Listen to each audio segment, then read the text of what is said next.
Eh bien bonjour, ou rebonjour, on s'est déjà croisés ce matin et je voudrais souhaiter aussi la bienvenue sur le plateau TV de ceux qui nous regardent sur TV Nausicaa. Tous les jours, vous savez que sur le site de Nausicaa, vous pouvez actionner TV Nausicaa et vous voyez les émissions qui se passent ici en direct, n'est-ce pas Yvonna? On peut voir des émissions extraordinaires. Alors aujourd'hui, il y a eu un échange sur l'aquaculture. L'aquaculture, quel enjeu pour demain? C'est un projet dans le cadre du projet européen Marina.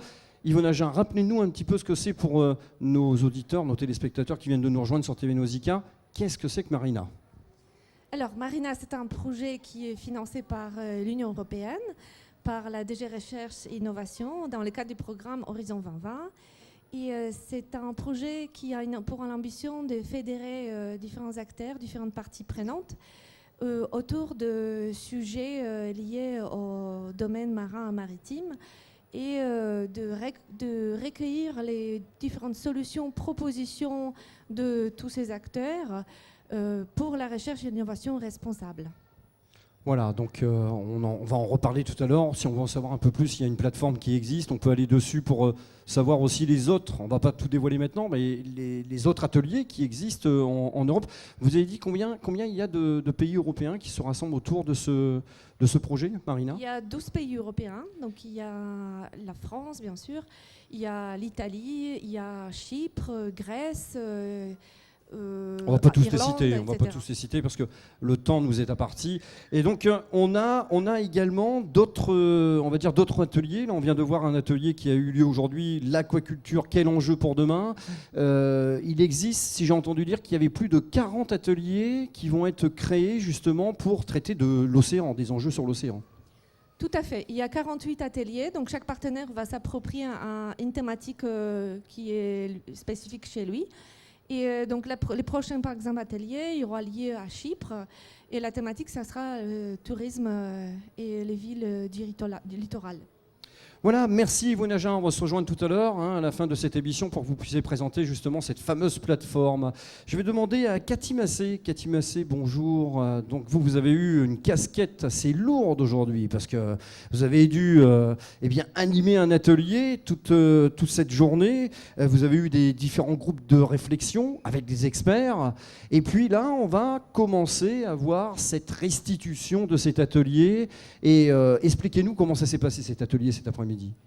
Alors cet après-midi, suite aux réflexions, aux discussions de ce matin, on a défini des grands axes, des grandes thématiques qui sont ressorties et on a essayé de se poser 2 questions dans chaque domaine et de débattre ensemble et de proposer des choses concrètes, des engagements par partie prenante. Donc ça veut dire qu'il y avait combien d'ateliers? 5 groupes. Il y avait un atelier, mais 5 groupes. Oui. Donc aujourd'hui, on peut dire qu'il y a déjà des propositions ou des engagements à présenter. Je vois que vous avez tout de suite passé à la diapositive qui nous permet de voir quel est le premier atelier. Alors, on a fait 5 thèmes, le défi social, le défi environnemental, le défi économique, le défi culturel, le défi politique et juridique. En sachant que ce matin, on a aussi beaucoup discuté de la communication et qu'on s'est aperçu qu'elle était transversale dans ces 5 domaines. L'importance de la communication entre professionnels, envers les élus, mais surtout envers le consommateur. Voilà, c'est surtout le consommateur qui est, on va dire, à travers ce projet Marina, dans les différents domaines, est quand même visé pour le sensibiliser, pour l'informer. Alors on va commencer par le défi social, vous l'avez mis en premier. Ah, j'ai peut-être pas mis défi social. Ah, vous n'avez pas mis défi social? Non, je fais des feintes. Ah bon, d'accord. Alors le défi, on va dire, environnement. Et là, pour nous parler du défi environnement, on va recevoir un représentant justement de ce groupe de travail. Qui va faire la synthèse de la discussion. Donc Héloïse Lemaire, voilà. Alors, Héloïse Lemaire, qu'on est très heureux d'accueillir aujourd'hui sur le plateau de télévision. Vous allez rester avec nous, Cathy. Voilà, donc bonjour Héloïse. Bonjour. Alors, vous avez participé justement à cet atelier de défi environnement. Comment ça s'est passé? Est-ce que vous êtes tous bien entendus? Il y a eu de très bonnes idées Oui. Il y a eu des mettez le micro plus près de la bouche. Voilà. Oui, il y a eu des très bonnes idées. Je pense que c'était très intéressant de voir plusieurs personnes autour de cette même thématique, de divers horizons, parler voilà, de l'aquaculture et chacun a donné son avis, c'était très enrichissant. Voilà, donc on va découvrir ensemble, parce que moi je ne le connais pas, je n'ai pas participé justement à ce groupe de travail, on va découvrir un peu ce qui en ressort. Si vous pouvez nous commenter. Oui, alors donc voilà, la conclusion un peu pour le défi environnement. Quelles sont les recherches et innovations responsables qui pourraient être mises en œuvre pour une aquaculture durable? Donc tout d'abord, le développement d'outils pilotes sur l'aquaponie et l'aquaculture multitrophique intégrée. Voilà, attendez, parce que là, on a peut-être un grand public qui nous regarde. C'est des mots quand même assez scientifiques. Est-ce que vous pouvez vous expliquer ça là? Parce que c'est un peu compliqué pour moi. Moi-même, je ne comprends rien. Là. Donc, essayez d'être simple, prendre des mots simples pour expliquer les choses. Surtout que je vous rappelle que c'est pour un grand public et c'est pour les consommateurs. Alors, l'aquaponie... Comment expliquer l'aquaponie? En gros, c'est comme un aquarium où on retrouverait des espèces. Et au-dessus, donc là, souvent, on le voit pour l'instant sous la forme de plantes aromatiques. Donc en gros, les rejets qui sont émis par les poissons sont profitables pour les plantes, pour la croissance des plantes. Et je vous laisse continuer. Et l'aquaculture multitrophique intégrée, c'est une forme d'aquaculture où en gros il y a plusieurs espèces. C'est comme grossièrement un écosystème qui a été recréé où il y a voilà, plusieurs espèces. Alors, si j'ai bien compris cette première approche, on peut dire que c'est au niveau de l'environnement, mais est-ce que c'est... On a vu ce matin justement avec Monsieur Lefebvre que eh bien, ça peut être aussi bien sur Terre que dans la mer. Est-ce que là on parle sur Terre ou sur mer? C'est une question piège. Hein. sur les deux. Vous avez le droit d'appeler un ami. Hein, si moi je demande confirmation, mais moi je dirais sur les deux. Alors est-ce que c'est sur les deux? Est-ce qu'on peut dire que justement cette vision est aussi bien sur Terre que sur mer? Voilà. Je vous laisse continuer.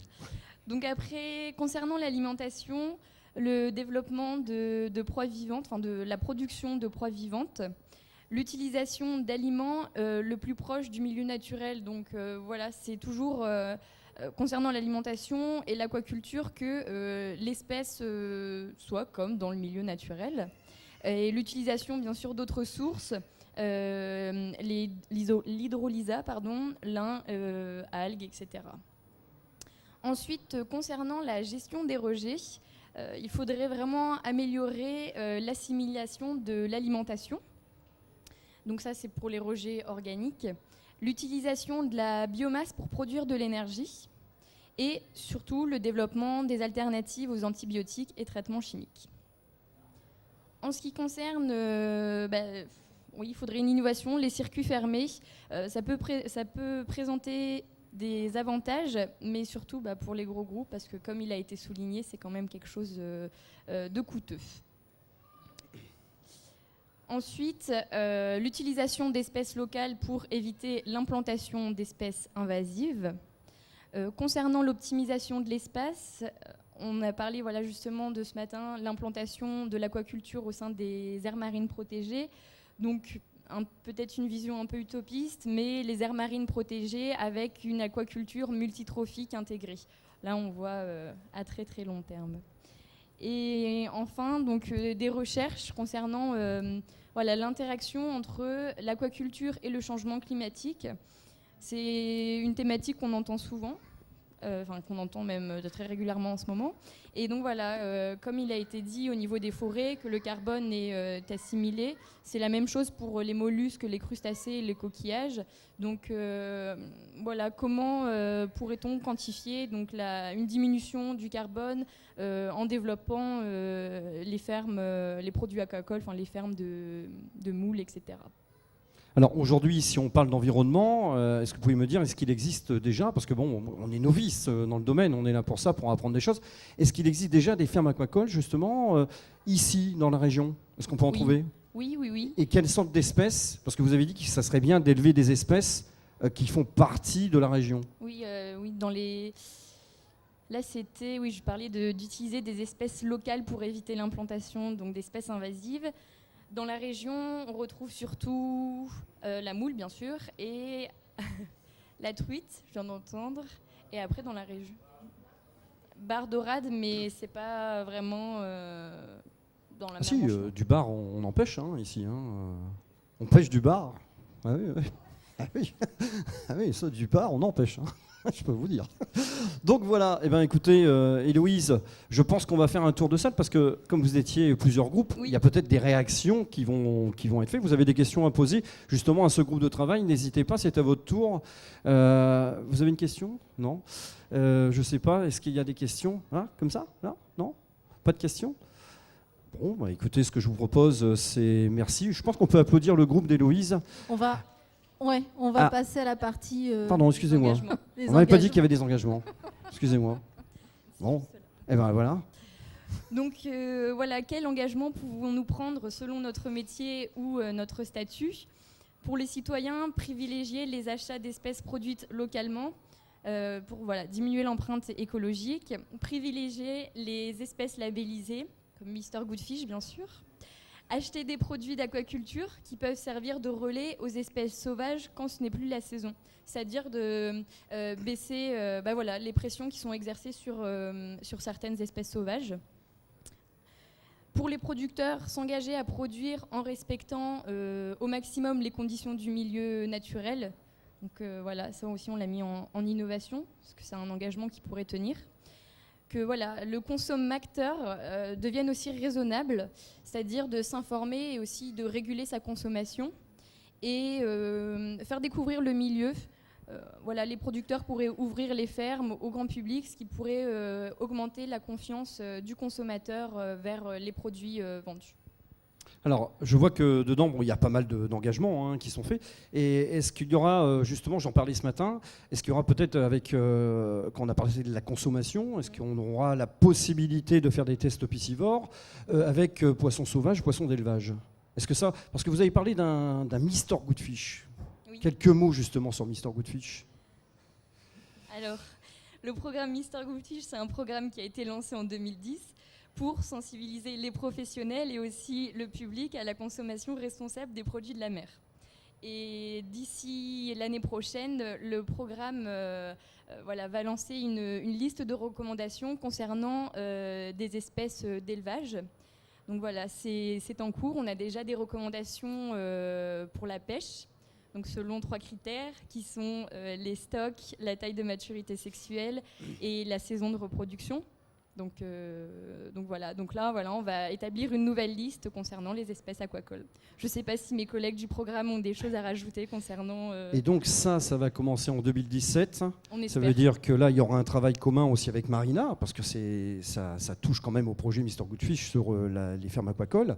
Et je pense qu'il y aura un partage pour faire évoluer justement cette consommation durable, bien sûr, aussi bien pour l'environnement. Vous avez des choses à rajouter ? Non. Eh bien, écoutez, est-ce qu'il n'y a toujours pas de questions ou est-ce qu'il y a des questions? Parce que si je le dis à la forme négative, ils vont dire non. Donc, pas de questions pour l'instant. Merci Héloïse. Je pense qu'on peut applaudir le groupe d'Héloïse. Et Héloïse qui est intervenue, c'est un exercice qui n'est pas facile.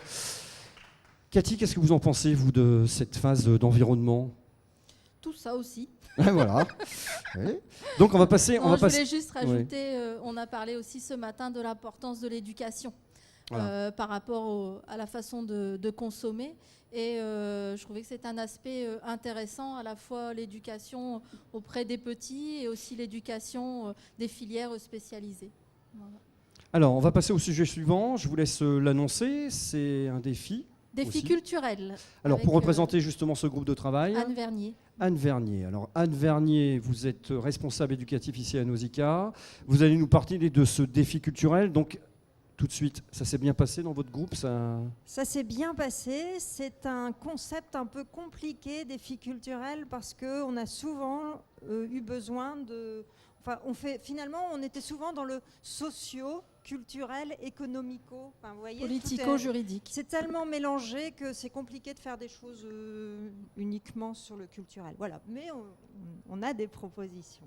Voilà, alors on va vous écouter. Vous allez nous annoncer justement vos propositions avec votre groupe de travail. Donc voilà, au niveau de la recherche et des innovations responsables, qu'est-ce qu'on peut mettre en œuvre ? Donc nous, on a trouvé que déjà, il fallait pouvoir démontrer les complémentarités économiques et sociales entre pêche et aquaculture, quand je vous disais que c'était économique et social.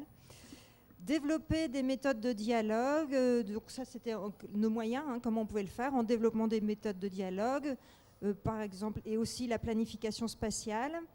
et puis mettre en place des outils de gouvernance. Donc ça, c'est un premier point. On a aussi cherché quelle information il faut développer pour rassurer et informer le consommateur sur la qualité des produits.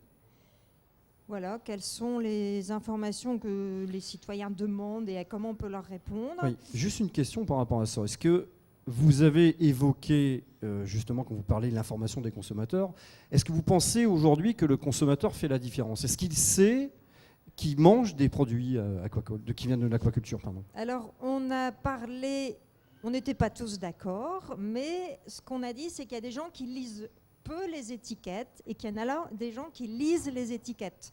Donc en général, il y en a, ils vont acheter simplement avec le critère du prix, et il y en a qui vont d'abord regarder le paquet dans tous les sens pour savoir exactement ce qu'il y a dans le produit, et si ça leur plaît pas, ils le remettent dans le magasin. Mais il paraît qu'on n'est pas nombreux à faire ça.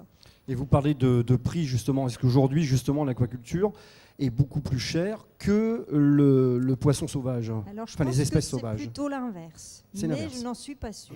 Il faudra demander aux spécialistes.